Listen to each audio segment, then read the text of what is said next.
Hi friends, welcome to Topper Study. आज हम लेके आए रुक्मणी प्रकाशन का बीपीएससी टीचर बिहार माध्यमिक शिक्षक कक्षा 9 से कक्षा 10 हेतु टेस्ट सीरीज। ये कक्षा 9 से 10 के लिए है, ध्यान रखिएगा। और ये अन्य लोग भी कक्षा जो 6 से 8 वाले एग्जाम देने वाले हैं लोग, वो लोग भी इसका जीएस के जो है वो देख सकते हैं। तो देखिए, टेस्ट सीरीज संख्या 4 है। इसके पहले 1 से 3 तक कराया जा चुका है, इसी चैनल पर अपलोड है। वैसे प्लेलिस्ट में लगा हुआ है ताकि आप लोग को सर्च करने में कोई प्रॉब्लम ना हो। वैसे हम इसके डिस्क्रिप्शन में लिंक लगा देंगे इसका प्लेलिस्ट का, आप लोग वहां जाके देख सकते हैं। 1 से लेके 4 तक वहां पे ऐड रहेगा, ठीक है। और आप लोग इस चैनल पर पहली बार विजिट कर सब्सक्राइब जरूर कर दीजिएगा, भूलिएगा नहीं। इसमें एक एक प्रश्न आप लोग के लिए बहुत ही महत्वपूर्ण है। ये सारा प्रश्न इसमें प्रीवियस ईयर से लिया गया है और कहीं ना कहीं कोई भी एग्जाम पूछा गया है बीपीएससी में और बिहार में, तो वहां से प्रश्न उठाया गया है। ये बुक बहुत ही अच्छा है, एक तरह से आप लोग का रिवीजन हो जाएगा। चलिए देखते हैं लैंग्वेज पेपर से। कुछ लोगों का कमेंट आया था मैम इंग्लिश का भी लैंग्वेज पेपर का क्वेश्चन कराइए, तो चलिए देखते हैं। बस 8 क्वेश्चन इसमें है। Select the most appropriate antonym of the given words. Antonym बताना है, ध्यान रखिएगा आप लोग। एक प्रश्न एंटोनिम से जरूर आता है। तो देखिए, प्रश्न में पूछा गया है स्पर्श का बताइए क्या होगा एंटोनिम्स, तो इसका आंसर होगा डेंस, बी हो जाएगा इसका आंसर। नेक्स्ट देखिए, which word means nearly the same as happy, तो इसका आंसर होगा सी, कॉन्टेंट हो जाएगा। Choose the appropriate options to complete the sentence, तो the man are working there, तो डैश दिया है आर एट होम, तो इसका आंसर पूछा है, इसका आंसर होगा बी, वाइफ्स हो जाएगा। Which is not available in bedroom, तो इसका आंसर होगा C, car. Select the correctly spelled word, तो इसका आंसर हो जाएगा 5वें का B, assembly. Honesty is the best, तो इसका आंसर हो जाएगा 6ठे का ए, पॉलिसी। तो honesty is the best policy. Select the appropriate preposition he is angry, यहाँ पे डैश है फिर मी, तो इसमें क्या भरा जाएगा ये पूछा गया है, तो इसका आंसर होगा ए, तो हो जाएगा इसका select the appropriate preposition he is angry with me. इसमें प्रीपोजिशन पूछा है, ये ध्यान रखिएगा, ग्रामर का है, एक प्रश्न आता है। फिल इन द ब्लैंक्स, तो इसका आंसर होगा एन, बी हो जाएगा। तो दिस इज एन अम्ब्रेला। अब नेक्स्ट देखिए, इनमें से तीक्ष्ण शब्द का विलोम कौन सा है, तो इसका आंसर होगा सी, मंद हो जाएगा। नेक्स्ट देखिए, संज्ञा के जिस रूप से पुरुषत्व या स्त्रीत्व का बोध होता है उसे क्या कहते हैं, तो इसका आंसर होगा सी, लिंग कहते हैं। ये हिंदी व्याकरण का है। इनमें से कौन सा शब्द सूर्य का पर्यायवाची है, तो इसका आंसर होगा डी, उपर्युक्त में से एक से अधिक कौन कौन सा, तो दिवाकर तथा आदित्य शब्द जो होता है सूर्य का पर्यायवाची होता है। सूर्य का पर्यायवाची पूछा जाता है, देख लीजिए क्या क्या होता है, तो सूरज, रवि, दिनकर, दिवाकर, प्रभाकर, भास्कर, अंशुमान आदि होता है। नेक्स्ट देखिए, 3 बेर खाती थी वे 3 बेर खाती है में कौन सा अलंकार है, अलंकार पूछा जाता है, एक प्रश्न आता है, इसका आंसर होगा सी, यमक अलंकार है। बाग बाग होना मुहावरे का अर्थ कौन सा है, तो इसका आंसर होगा सी, अति प्रसन्न होना। गुरुजी योग सिखाएंगे, इस वाक्य में क्रिया किस काल का बोध करा रही है, तो इसका आंसर होगा बी, सामान्य भविष्यत। इनमें से पुल्लिंग शब्द कौन सा है, तो इसका आंसर होगा सी, कोश।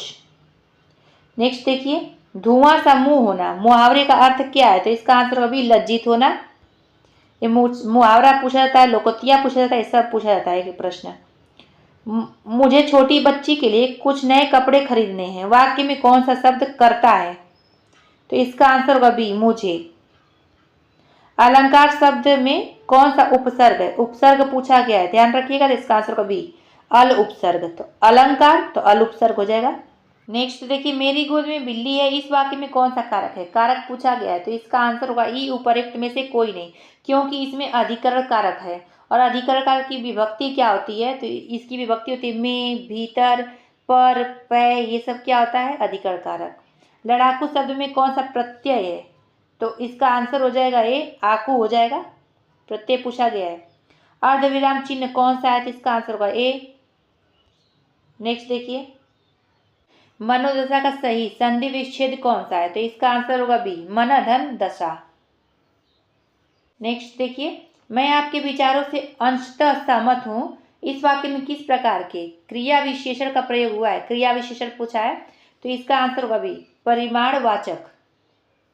नेक्स्ट देखिए, बुढ़िया धीरे धीरे चबा रही है, इस वाक्य में धीरे धीरे किस प्रकार का क्रिया विशेषण है, तो इसका आंसर होगा ए, रीतिवाचक क्रिया विशेषण। नेक्स्ट देखिए, श्रृंगार शब्द का तद्भव रूप कौन सा है? तो इसका आंसर होगा ए, सिंगार। प्रश्न संख्या 26 से लेके प्रश्न संख्या 30 तक का उत्तर दिए गए गद्यांश के आधार पर दीजिए। देखिए गद्यांश दिया है, अब इसको पढ़ के आप लोग को प्रश्न पूछेगा, उसका आंसर बताना है। आप लोग एक बार पढ़ लीजिए इसको, गद्यांश को। अब इसको भी देखिए, इसको पढ़ते जाइए आप लोग। अब इसी में से आंसर ढूंढना है।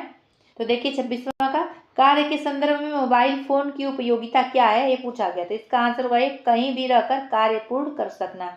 ये गद्यांश को पढ़ के ही बताना है आप लोग को। व्यस्तता की स्थिति में मोबाइल फोन के कारण क्या हो जाता है? तो इसका आंसर होगा सी, व्यवधान उत्पन्न हो जाता है। मोबाइल फोन जहाँ सुखद है वहीं, तो इसका आंसर होगा सी, दुखद भी है। मोबाइल फोन के प्रयोग में सावधानी बरतने से क्या होगा? तो इसका आंसर होगा ए, लाभ होगा। गद्यांश का उचित शीर्षक होगा, तो इसका आंसर हो जाएगा बी, मोबाइल फोन। अब पेपर 2 में सामान्य अध्ययन दिया, अब इसका आंसर बता देते हैं आप लोग को। तो 31 का हो जाएगा ए, साइन थीटा हो जाएगा। नेक्स्ट देखिए 32 का, इसका आंसर सी हो जाएगा 7592। नेक्स्ट देखिए 33 का, इसका आंसर हो जाएगा सी, 5। 34 का आंसर हो जाएगा बी। 35 का आंसर देख लीजिए, सी हो जाएगा, 16 संबंधे 1। 36 का आंसर हो जाएगा ई, उपरोक्त में से कोई नहीं, क्योंकि इसका आंसर होगा 1, 4। 37 का आंसर हो जाएगा इसका m+5, ए हो जाएगा इसका आंसर। नेक्स्ट देखिए, दक्कन कृषक राहत अधिनियम कब पारित किया गया? तो इसका आंसर हो जाएगा ए, 1879 यानी 1879 में। नेक्स्ट 39 का, इसका आंसर देख लीजिए, हो जाएगा बी, 20 मीटर। 40 का आंसर हो जाएगा सी, निम्नलिखित में से कौन सरकारी बजट में एक पूंजी प्राप्ति है? तो इसका आंसर सरकार द्वारा जनता से लिया गया उधार। 41 का प्रश्न, किस प्राणी के प्लाज्मा में हीमोग्लोबिन का विलय हो जाता है? इसका आंसर होगा सी, केचुआ। नेक्स्ट देखिए, हाल ही में किस भारतीय महिला पर्वतारोही ने तुर्की की सबसे ऊंची चोटी माउंट अरारत को फतह कर तिरंगा फहराया है? तो इसका आंसर हो जाएगा ए, लक्ष्मी जाने। नेक्स्ट देखिए, ऑस्ट्रेलियन ओपन महिला एकल खिताब 2023 किसने जीता है? तो इसका आंसर हो जाएगा ए, सबालेंका ने जीता है। ऑस्ट्रेलियन ओपन महिला एकल खिताब 2023। अगर पूछे कि ऑस्ट्रेलियन ओपन पुरुष एकल खिताब 2023 किसने जीता है? तो नोवाक जोकोविच ने जीता है।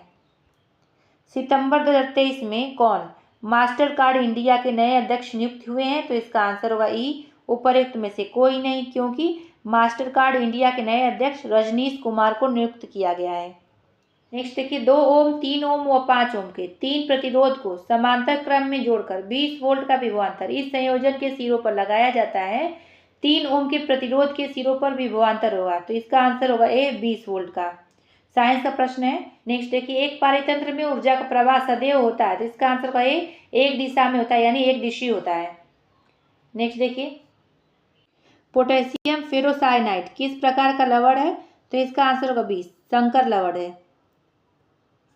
अब दिया है इसका 48 का आंसर हो जाएगा सी, वायुमंडल द्वारा प्रकाश के अपवर्तन के कारण आकाश में तारा टिमटिमाता दिखाई देता है। ये प्रश्न कई बार आया है। नेक्स्ट देखिए, उपास्थि निम्न में से किस में नहीं पाई जाती? तो इसका आंसर होगा सी, वृक्क में नहीं पाई जाती उपास्थि। सूर्य ग्रहण के समय दिखाई देने वाला उसका बाह्यतम भाग, जिसे सूर्य मुकुट भी कहा जाता है, निम्नलिखित में से कौन सा है? तो इसका आंसर होगा सी, परिमंडल या कोरोना। बहुत बार पूछा गया इसके बारे में। निम्नलिखित में से कौन वोल्टता के निरूपित करता है? तो वोल्टता को निरूपित कौन करता है, ये पूछा गया। इसका आंसर होगा ए, किया गया कार्य बटा विद्युत धारा गुणे समय। वह वस्तुएं जिनका गंध एसिडिक तथा बेसिक माध्यम में बदलता हो को क्या कहते हैं? तो इसका आंसर हो जाएगा ए, ऑल्फैक्टरी संकेतक कहते हैं। नेक्स्ट, इनमें से कौन सी गतिविधि ग्रीन हाउस प्रभाव के जिम्मेदार नहीं है? नहीं है पूछा गया, तो इसका आंसर होगा ए, परिवहन के लिए सोलर कार का उपयोग। ये क्या है? ग्रीन हाउस प्रभाव के लिए जिम्मेदार नहीं है। नेक्स्ट, इन्वायरमेंट का प्रश्न था वो, वर्साई की संधि किस वर्ष में हस्ताक्षरित हुई है? तो इसका आंसर होगा बी, 1919 में। धौलावीरा और लोथल की प्राचीन हड़प्पा बस्तियां वर्तमान भारत राज्य में स्थित है ये कहाँ पर? तो इसका आंसर हो जाएगा ए, गुजरात में स्थित है। इंपॉर्टेंट प्रश्न है ये। बुद्ध के गृह त्याग के उपरांत उनके गुरु कौन थे? तो इसका आंसर होगा डी, उपरोक्त में से एक सदी। कौन कौन से? तो अलार कलाम हो जाएंगे और रुद्रक रामपुत्र हो जाएंगे। इंपॉर्टेंट के गुरुओं के बारे में पूछा जाता है। भारत में स्थानीय स्वायत्त शासी संस्थाएं 1882 में सशक्त की गई थी। तो इसका आंसर होगा बी, लॉर्ड रिपन द्वारा की गई थी। नेक्स्ट देखिए, 2011 की जनगणना के अनुसार भारत की साक्षरता दर कितनी थी? तो इसका आंसर होगा ए, 74.0%। 1903 में दक्षिण अफ्रीका में महात्मा गांधी ने किस अखबार की स्थापना की थी? तो इसका आंसर होगा बी, इंडियन ओपिनियन की। बहुत बार पूछा गया है। भारतीय संविधान के किस अनुच्छेद के तहत राष्ट्रपति मृत्यु दंड को क्षमा कर सकते हैं? तो इसका आंसर होगा सी, अनुच्छेद 72 के तहत। बहुत इंपॉर्टेंट ये अनुच्छेद है, पूछा जाता है, कई बार पूछा गया है। नेक्स्ट देखिए, निम्नलिखित कथनों में से कौन सा सही है? सही पूछा गया तो इसका आंसर होगा ए, राज्यसभा के 12 सदस्यों को राष्ट्रपति द्वारा नामित किया जाता है। इंपॉर्टेंट भी है, पूछा भी गया है। भारत के मूल संविधान में क्रमशः कितने अनुच्छेद और अनुसूचियां थी? तो इसका आंसर होगा ए, 395 अनुच्छेद और 8 अनुसूचियां। बहुत इंपॉर्टेंट ये प्रश्न है। नेक्स्ट देखिए, निम्नलिखित में से किस महासागर का सबसे गहरा बिंदु जावा गर्त है? कई बार पूछा गया प्रश्न, तो इसका आंसर होगा सी, हिंद महासागर। यूनेस्को की विश्व विरासत सूची में शामिल की गई रामप्पा मंदिर कहाँ स्थित है? बहुत बार पूछा गया, तो इसका आंसर होगा बी, तेलंगाना में रामप्पा मंदिर स्थित है। ये क्या है? यूनेस्को की विश्व विरासत सूची में ये शामिल है। निम्नलिखित में से कौन सी एक शीत स्थानीय पवन है? तो इसका आंसर हो जाएगा बी, मिस्ट्रल जो है शीत स्थानीय पवन है। कई यूट्यूब चैनल पर ट्रिक से बताया गया है। पवने एवं जलधाराएं, ये दोनों को देख लीजिएगा आप लोग जरूर से, एक प्रश्न आता है। आदि शंकराचार्य द्वारा स्थापित 4 मठ है, कौन कौन से? ये पूछा गया है। तो इसका आंसर होगा सी, जोशी मठ, द्वारका, गोवर्धन और श्रृंगेरी। ये कई बार पूछा गया इस प्रश्न को कई एग्जामों में। निम्नलिखित में से कौन सा एक सल्फा औषधि है? तो इसका आंसर हो जाएगा सी, सीबाजोल। नेक्स्ट देखिए, इनमें से कौन सा संगठन जलवायु परिवर्तन के प्राकृतिक, राजनीतिक एवं आर्थिक प्रभाव के साथ साथ इसका उद्देश्यपरक वैज्ञानिक दृष्टिकोण प्रदान करता है? तो इसका आंसर हो जाएगा ए, इंटर गवर्नमेंटल पैनल और क्लाइमेट चेंज। नेक्स्ट देखिए, यानी IPCC, जो आप लोग जानते हैं वो इन्वायरमेंट का है। नेक्स्ट देखिए, निम्नलिखित में से कौन से 2 क्षेत्र भारत के प्रमुख जैव विविधता स्थल यानी बायोडाइवर्सिटी हॉट स्पॉट है? तो इसका आंसर हो जाएगा बी, पश्चिमी घाट और पूर्वी हिमालय। बहुत इंपॉर्टेंट है। देखिए, ये जो इंडिया का मैप है ये दक्षिणी भाग, ठीक है, ये हो गया ए, ये जम्मू कश्मीर लद्दाख हो जाएगा। देखिए, स्पेस नहीं होने के बाद एक सिक्किम हो जाएगा, ये अरुणाचल प्रदेश हो जाएगा, ऐसे ऐसे। तो यही है। देखिए, ये क्या बोला गया इसका आंसर? पश्चिमी घाट। तो ये पश्चिमी घाट है, ठीक है, ये पश्चिमी घाट है। और पूर्वी हिमालय इसको बोला गया है, पूर्वी हिमालय ये सब है, इतना इसके इधर इधर सब पूर्वी हिमालय आएगा। तो ये सब हो जाएगा, ठीक है, इसी को बोला गया है, ध्यान रखिएगा।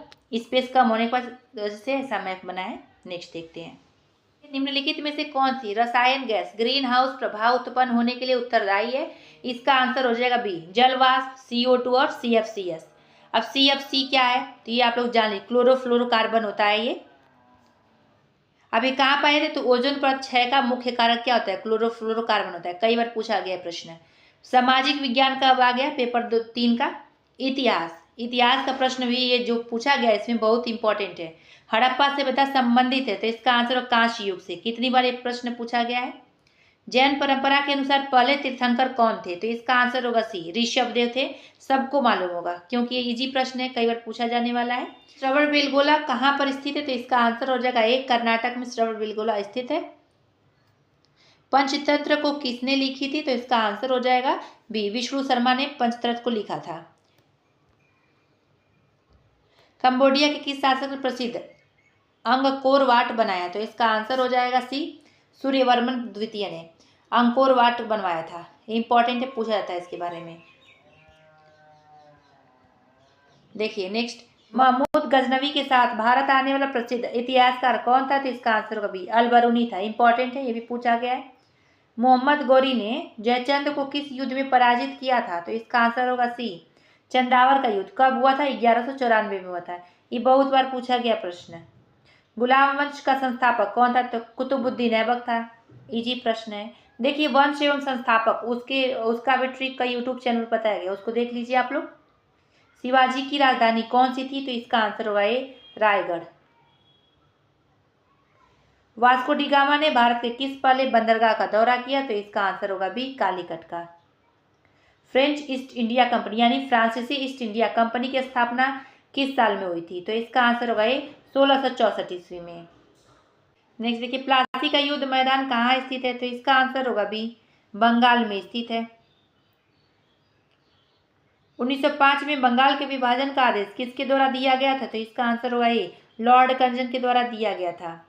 अब 1905 में बंगाल के विभाजन का आदेश लॉर्ड कर्जन ने दिया था, ये इंपॉर्टेंट है कब दिया गया था।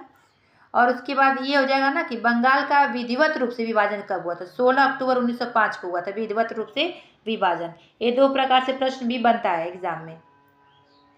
स्वदेशी आंदोलन की औपचारिक घोषणा कब की गई थी? तो इसका आंसर होगा भी 7 अगस्त 1905 को की गई थी स्वदेशी आंदोलन की औपचारिक घोषणा।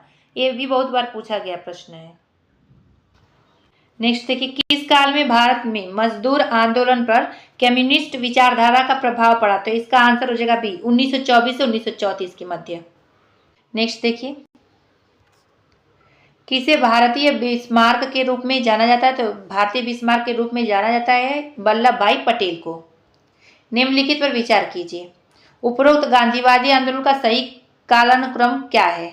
तो बताना है। तो इसका आंसर हो जाएगा 87 का ए 3, 4, 2, 1 यानी चंपारण सत्याग्रह। फिर 1917 में हुआ था, याद रखिएगा पूछा जाता है। फिर उसके बाद आ गया अहमदाबाद मिल हड़ताल 1918 में। फिर उसके बाद आएगा खेड़ा आंदोलन, कब हुआ था? 1918 में ये भी हुआ था। फिर उसके बाद रॉलेट एक्ट आंदोलन, ये कब हुआ था? तो 6 अप्रैल 1919 को प्रारंभ किया गया था। ये सब ध्यान रखिएगा। तो इसका आंसर हो जाएगा अभी बताएं ए। इनमें से कौन अलीपुर बम षड्यंत्र में शामिल था? तो इसका आंसर होगा बी अरविंद घोष। राष्ट्रीय कांग्रेस कार्यकारी समिति ने भारत छोड़ो नामक आंदोलन का अनुमोदन कहाँ किया था? तो इसका आंसर होगा ए वर्धा में। निम्नलिखित में से कौन सी जोड़ी सही है? सही पूछा गया, ध्यान रखिएगा। तो इसका आंसर होगा ए Chelmsford Rowlatt act. Mahatma Gandhi द्वारा भारत छोड़ो आंदोलन का प्रारंभ किस वर्ष में किया गया था? तो इसका आंसर होगा बी 1942 में किया गया था। विक्रमशिला विश्वविद्यालय की स्थापना किनके द्वारा किया गया था? तो इसका आंसर होगा बी धर्मपाल के द्वारा। इतनी बार ये पूछा गया है प्रश्न, अब बिहार के एग्जाम में तो कई बार पूछा गया है। बुनियादी शिक्षा का विचार पहले किससे प्रस्तुत किया गया था? तो इसका आंसर हो जाएगा ई उपरोक्त में से कोई नहीं। तो बुनियादी शिक्षा का विचार पहले महात्मा गांधी जी ने प्रस्तुत किया था। शाहजहां के काल में कौन यूरोपीय यात्री भारत आया? तो इसका आंसर होगा ई उपरोक्त में से कोई नहीं। अब ये ई क्यों इसका आंसर है? तो शाहजहां के समय पीटर मुंडी यूरोप यात्री भारत आया था। ये भी बहुत इंपॉर्टेंट है, पूछा गया है। देखिए 20 अगस्त 1917 के सुधारों की घोषणा को जाना जाता है। तो इसका आंसर होगा ये मॉन्टेग्यू घोषणा के नाम से जाना जाता है इसको। 96 का देखिए निम्नलिखित में से किसे काला यानी श्याम पैगोडा के नाम से जाना जाता है? तो इसका आंसर होगा सी कोणार्क का सूर्य मंदिर। ये भी बहुत बार पूछा गया है।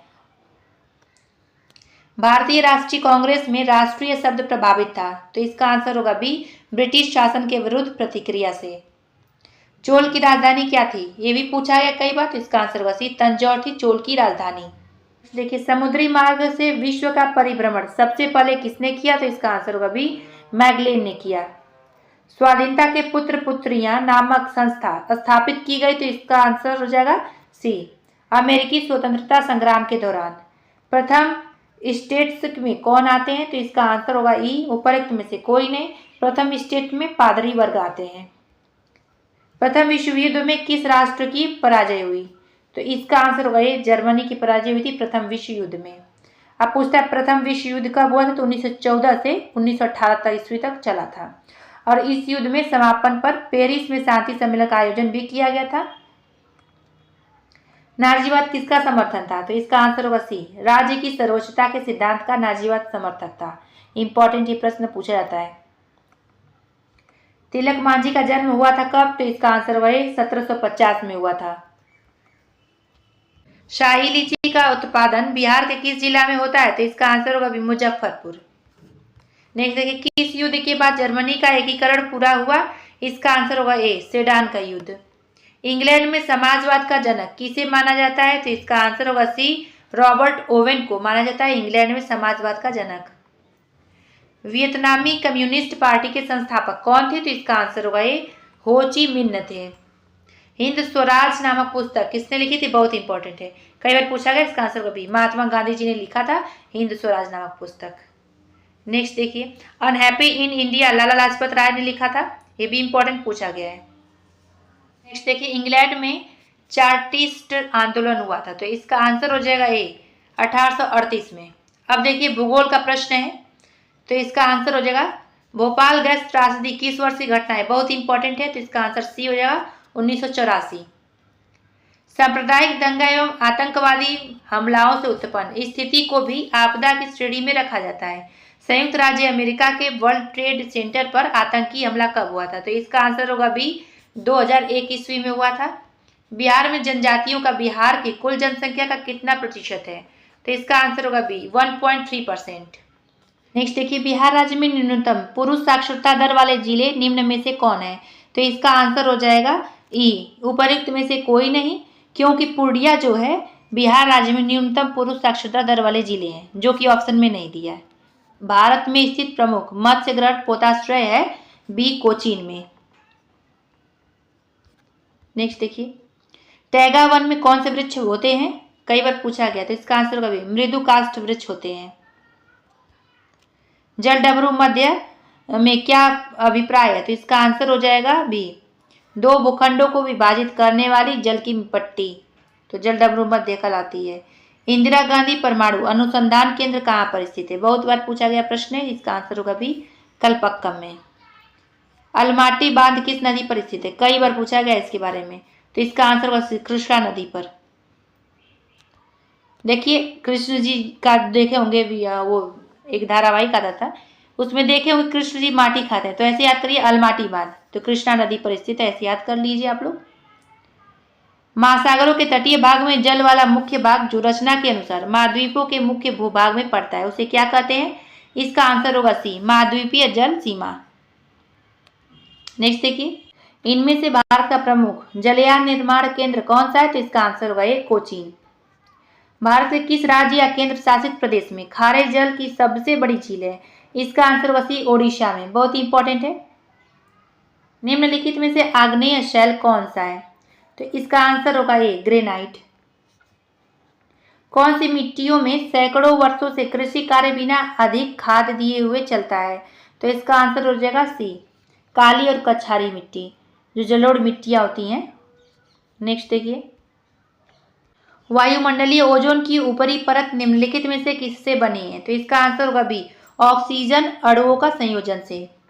भूचाल का अपकेंद्र क्या होता है? तो इसका आंसर होगा ए, पृथ्वी की सतह पर वह बिंदु जो भूकंप उद्गम केंद्र पर ऊर्ध्वाधर होता है, वो भूचाल का अपकेंद्र होता है।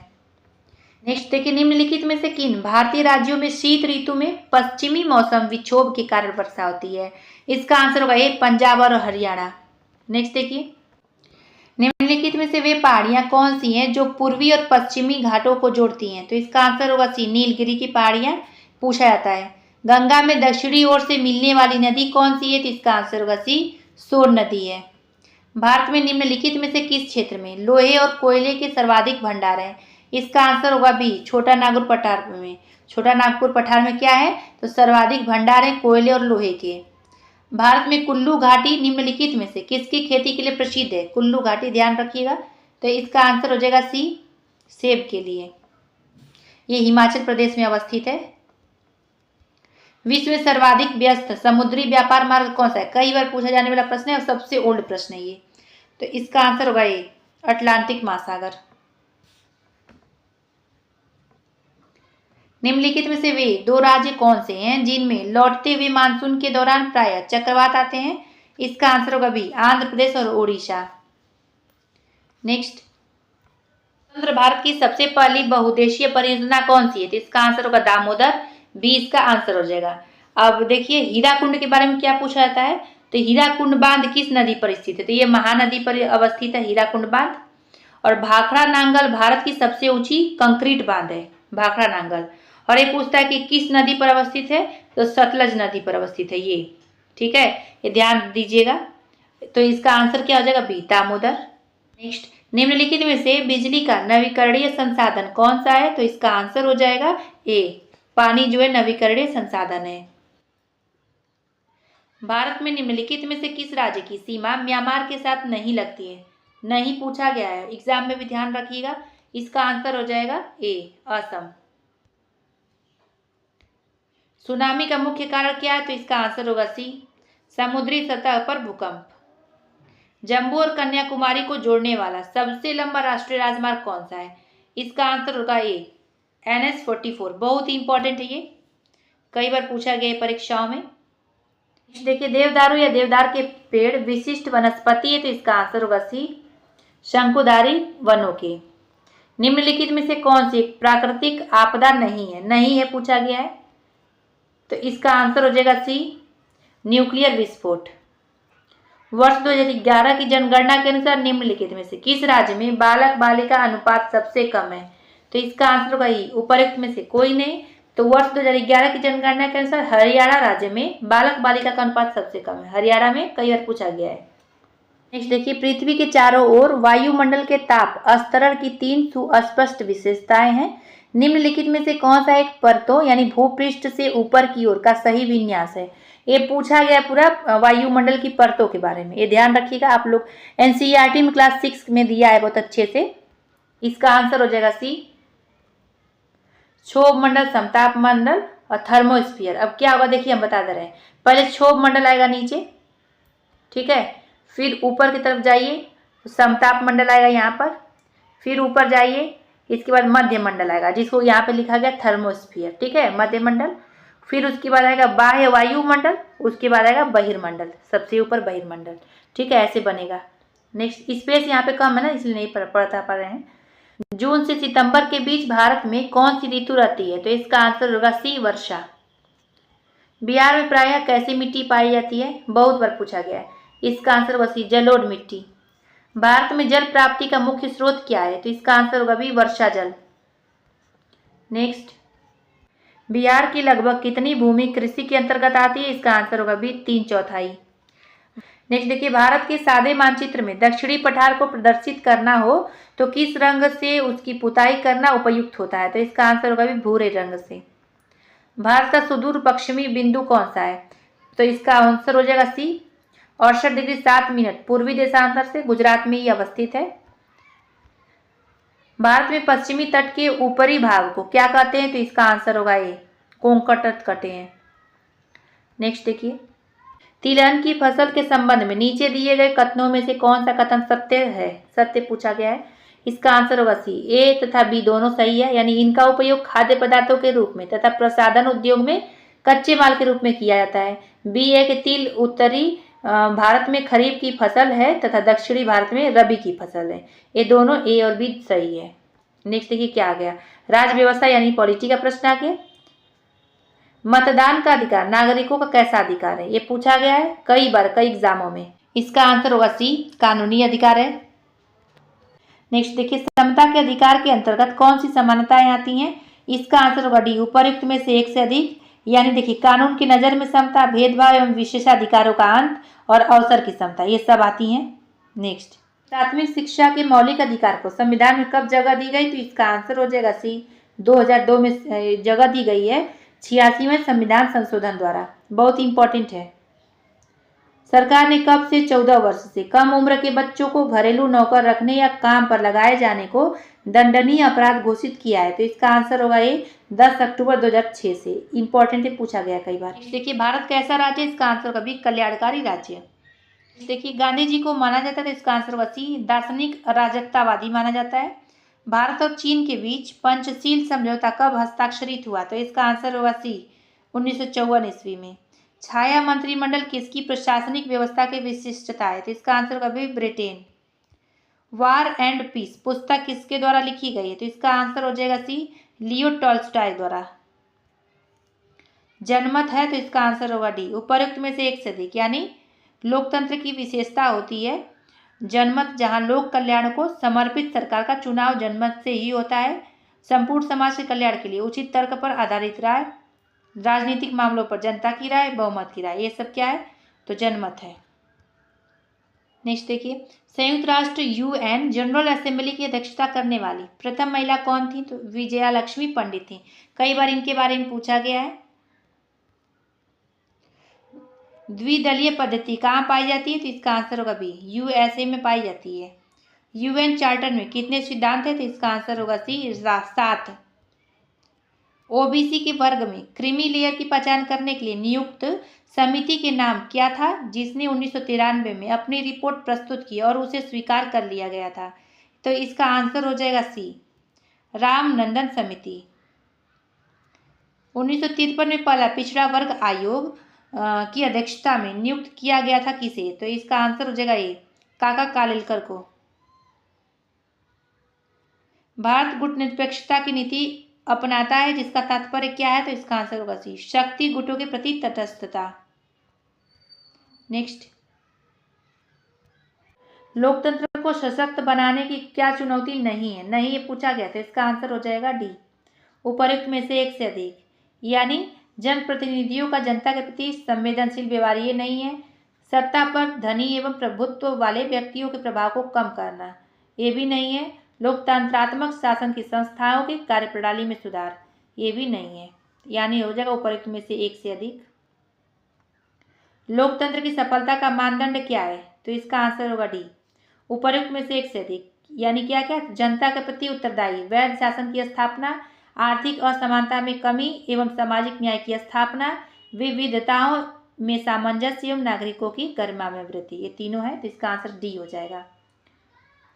लोकतांत्रिक शासन व्यवस्था के संदर्भ में कौन सा कथन सही है तो इसका आंसर हो जाएगा सी, निर्णय लेने में देरी परंतु सही निर्णय लेने की संभावना।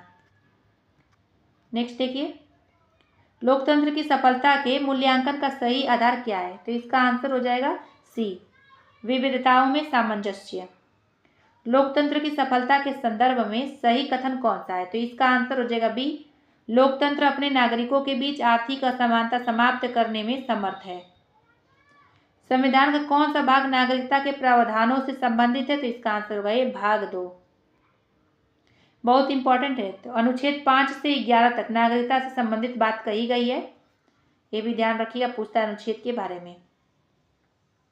नेक्स्ट, संविधान सभा में यह किसने कहा था कि सरकारी नीति के निदेशक सिद्धांत किसी बैंक में देय उस चेक की तरह है जिसका भुगतान बैंक अपनी सुविधा अनुसार करता है तो इसका आंसर हो जाएगा ये, केटी शाह ने कहा था, इतनी बार ये पूछा गया है। नेक्स्ट देखिए, भारत के संविधान की कौन सी अनुसूची राज्यसभा में सीटों के बंटवारे का निर्धारण करती है, इसका आंसर होगा भी, चौथी अनुसूची। नेक्स्ट देखिए, निम्नलिखित में से कौन सी मदे समवर्ती सूची के अंतर्गत आती है, इसका आंसर होगा भी, मजदूर संघ। संविधान का कौन सा संशोधन राजनीतिक दल बदल से संबंधित है तो इसका आंसर हो जाएगा सी, 52वां संविधान संशोधन, इंपॉर्टेंट है। भारत के मुख्य चुनाव आयुक्त की नियुक्ति कौन करता है तो राष्ट्रपति करते हैं, बहुत इंपॉर्टेंट प्रश्न है ये। नेक्स्ट देखिए, राज्यसभा का पीठासीन अधिकारी कौन होता है तो इसका आंसर होगा ई, उपर्युक्त में से कोई नहीं, क्योंकि भारत के पीठासीन अधिकारी होते हैं उपराष्ट्रपति, राज्यसभा के पीठासीन अधिकारी, इंपॉर्टेंट ये प्रश्न। गुट निरपेक्षता का मूल रूप से क्या अभिप्राय है तो इसका आंसर होगा ये, शक्ति गुटों के प्रति तटस्थता। नेक्स्ट देखिए, प्रस्तावना के अनुसार परम शक्ति किसके हाथों में होती है तो इसका आंसर होगा सी, जनता के हाथों में होती है। योजना का विषय किस सूची में आता है तो इसका आंसर होगा सी, समवर्ती सूची में।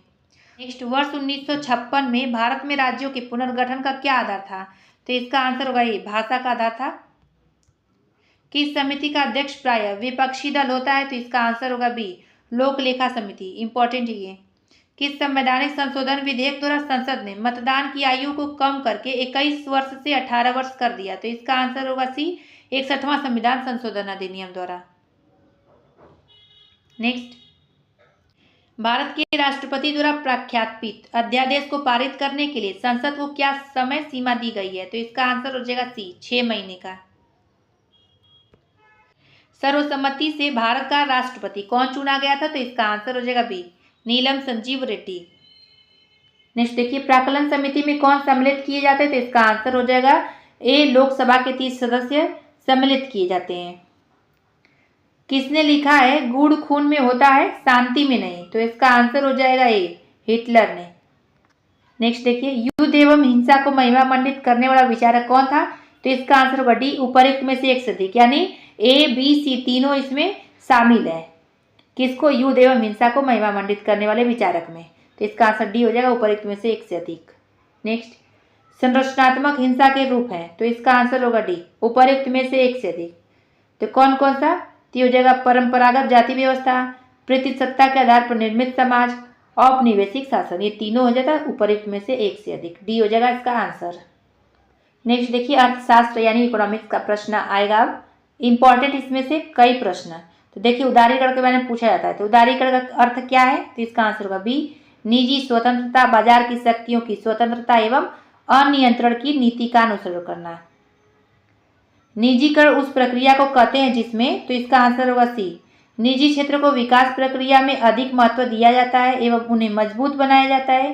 सार्वजनिक क्षेत्र की परिसंपत्तियों को बेचा जाता है एवं निजी क्षेत्र के हाथ में प्रबंध हस्तांतरण किया जाता है।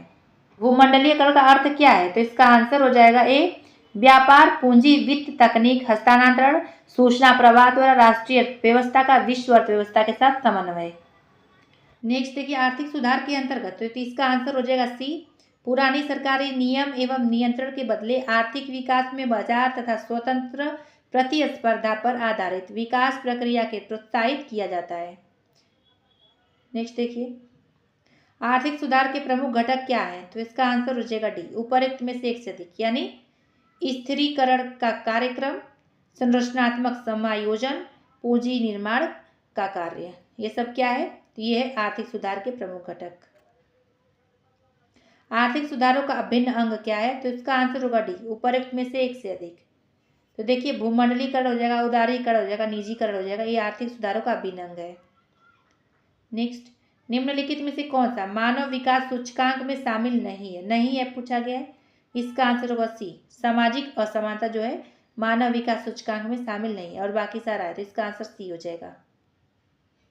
नेक्स्ट देखिए, जैसे जैसे अर्थव्यवस्था विकसित होती है राष्ट्रीय आय में तृतीयक क्षेत्र का अंश है, तो इसका आंसर हो जाएगा सी, बढ़ता है। मानव विकास सूचकांक प्रथम बार कब निकाला गया था, तो इसका आंसर हो जाएगा ए, 1990। एक मुक्त उद्यम अर्थव्यवस्था में इसके बारे में निर्णय किसके द्वारा किया जाता है कि क्या उत्पादित किया जाएगा, तो इसका आंसर होगा सी, कीमत तंत्र। अधिकांशतः प्राकृतिक प्रक्रिया द्वारा किसी वस्तु का उत्पादन किसका क्रियाकलाप है, तो इसका आंसर हो जाएगा सी, प्राथमिक क्षेत्र। नेक्स्ट, निम्नलिखित में से कौन सी लाइसेंस फेयर प्रणाली की एक विशेषता है, तो इसका आंसर हो जाएगा ए, सरकार का कोई हस्तक्षेप नहीं होता है। नेक्स्ट, एक मंदी के दौरान, तो इसका आंसर होगा सी, वहां क्षमता से कम उपयोग होगा। नेक्स्ट, 124 का मिश्रित अर्थव्यवस्था का अर्थ क्या है, कई बार पूछा गया प्रश्न है ये, तो इसका आंसर होगा सी, सार्वजनिक तथा निजी क्षेत्रों का सह अस्तित्व, ये क्या है, मिश्रित अर्थव्यवस्था का अर्थ है। उत्पादन के प्रमुख साधन कितने हैं, तो इसका आंसर होगा ई, उपर्युक्त में से कोई नहीं। तो उत्पादन के प्रमुख साधन होते हैं 4 प्रकार के, भूमि, श्रम, पूंजी और संगठन। अर्थशास्त्र में भूमि का तात्पर्य क्या है, तो इसका आंसर होगा डी, उपर्युक्त में से एक से अधिक। क्या क्या, जंगल, नदियां, कृषि भूमि, ये सब क्या है, तो अर्थशास्त्र में भूमि का तात्पर्य है। उत्पादन के साधन कौन है, तो इसका आंसर होगा सी, श्रम। निम्नलिखित में से कौन पूंजी नहीं है, नहीं है पूछा गया, तो इसका आंसर होगा बी, गृहिणी की मोटर कार। निम्नलिखित में से कौन चल पूंजी है, तो इसका आंसर हो जाएगा सी, खाद बीज। जनसंख्या विस्फोट का अभिप्राय क्या है, तो इसका आंसर हो जाएगा बी, जनसंख्या में तीव्र वृद्धि जनसंख्या विस्फोट का अभिप्राय है। 2011 की जनगणना के अनुसार बिहार में प्रति 1000 पुरुषों पर स्त्रियों की संख्या कितनी है, इसका आंसर होगा बी, 918। 2011 की जनगणना के अनुसार भारतवासियों की औसत आयु क्या थी, तो इसका आंसर होगा सी, 64.6 वर्ष। बिहार के किस जिले की जनसंख्या सबसे अधिक है, तो इसका आंसर हो जाएगा सी, पटना। कृषि श्रमिक से हमारा अभिप्राय क्या है, तो इसका आंसर होगा डी, उपर्युक्त में से एक से अधिक, यानी कृषि में कार्यरत श्रमिक, कृषि संबंध अन्य धंधों के श्रमिक, रोजगार में लगे श्रमिक। ऐसे श्रमिक जिनके पास कृषि योग्य भूमि नहीं होती है उन्हें क्या कहते हैं? उसका आंसर होगा बी, भूमिहीन श्रमिक कहते हैं। बिहार में कृषि श्रमिकों की संख्या में वृद्धि का क्या कारण है? तो इसका आंसर होगा डी, उपरोक्त में से एक से अधिक, यानी कि कृषि का पिछड़ापन, सहायक उद्योग धंधों का अभाव, जनसंख्या वृद्धि। नेक्स्ट, क्लासिकल रोजगार सिद्धांत के प्रतिपादक थे, तो इसका आंसर होगा सी, एडम स्मिथ एवं रिकार्डो। बाजार के नियम का प्रतिपादन किया, तो इसका आंसर होगा सी, जेबी से। मजदूरी में कटौती द्वारा रोजगार में वृद्धि की जा सकती है, यह कथन किसका था? तो इसका आंसर हो जाएगा बी, पीगू का। कीच ने अपने रोजगार सिद्धांत का प्रतिपादन किया है अपनी पुस्तक, किस पुस्तक में पूछा गया है? इसका आंसर होगा a, general theory of employment, interest एवं मनी में। देखिएगा, जो करेंट में जो इकोनॉमिक्स का प्रश्न रहा हो, आरबीआई द्वारा कोई योजनाएं निकाली गई हो, तो उसको भी आप लोग जरूर देखिएगा। आरबीआई द्वारा कोई नया कार्य भी किया गया हो तो उसको करंट अफेयर में जरूर देखिएगा, उससे प्रश्न आ सकता है। बजट से, आर्थिक सर्वेक्षण से भी प्रश्न आता है। तो प्रभावी मांग के बिंदु पर, तो इसका आंसर होगा ए, कुल पूर्ति फलन एवं कुल मांग फलन बराबर होते हैं। नेक्स्ट देखिए, व्यावसायिक बैंक एक संस्था होती है, तो इसका आंसर होगा ए, लाभ कमाने वाली। 143 का देखिए, व्यावसायिक बैंक का प्रमुख कार्य क्या होता है? तो इसका आंसर हो जाएगा डी, उपरोक्त में से एक से अधिक, यानी ग्राहकों का जमा स्वीकार करना, ऋण तथा अग्रिम देना, उद्योगों के लिए जमा पूंजी अनुपात निर्धारित करना, ये तीनों होगा, तो इसका आंसर होगा डी। नेक्स्ट देखिए, व्यावसायिक बैंक के सामान्य उपयोगिता संबंधी कार्य कौन सा है? तो इसका आंसर होगा डी, उपरोक्त में से एक से अधिक, यानी ए, बी, सी ये तीनों सम्मिलित होंगे इसमें, तो इसका आंसर डी हो जाएगा। भारत का केंद्रीय बैंक कौन सा है? तो आरबीआई है, यानी रिजर्व बैंक ऑफ इंडिया। अब पूछता है कि आरबीआई एक्ट कब लाया गया था? तो 1934 में लाया गया था। अब आरबीआई एक्ट 1934 के अधीन 1 अप्रैल 1935 ईस्वी को आरबीआई की स्थापना की गई थी। बहुत ही इंपॉर्टेंट है, पूछा जाता है। भारतीय रिजर्व बैंक की स्थापना कब हुई थी? देखिए, पूछ लिया गया, तो इसका आंसर होगा बी, 1935 में। अब भारतीय रिजर्व बैंक यानी आरबीआई के गवर्नर कौन? शक्तिकांत दास हैं, ये सब ध्यान रखिएगा। और इसमें 4 डिप्टी गवर्नर होते हैं। भारतीय रिजर्व बैंक देश की आर्थिक नीति के अनुरूप निर्मित करता है, तो इसका आंसर होगा डी, उपरोक्त में से एक से अधिक, यानी ए, बी, सी ये तीनों सम्मिलित होंगे इसमें, तो इसका आंसर डी हो जाएगा। नेक्स्ट देखिए, निम्नलिखित में से कौन व्यापार अवरोधक है? तो इसका आंसर होगा डी, उपरोक्त में से एक से अधिक, यानी ए तथा बी, आयात कर और निर्यात कर, क्या है? तो व्यापार अवरोधक है। नेक्स्ट देखिए, वैश्वीकरण से बिहार के किस उद्योग को प्रोत्साहन मिला है? तो इसका आंसर होगा बी, पर्यटन को। कृषि उत्पादों के मानकीकरण के लिए किस मानक का प्रयोग किया जाता है? तो इसका आंसर होगा बी, एक मार्क का। बहुत ही इंपॉर्टेंट ये प्रश्न है। फ्रेंड्स, यहीं पे वीडियो समाप्त होता है। इसमें बहुत ही अच्छा क्वेश्चन पूछा गया है, सारा प्रश्न लिया गया प्रीवियस ईयर से, कहीं ना कहीं किसी न किसी एग्जाम में पूछा गया, वहीं से प्रश्न उठाया गया है। तो आप लोग का एक तरह से बहुत अच्छा रिवीजन हो जाएगा, इसको जरूर देखिएगा। फिर मिलेंगे अगले वीडियो में अगला प्रैक्टिस सेट लेकर। वीडियो देखने के लिए धन्यवाद।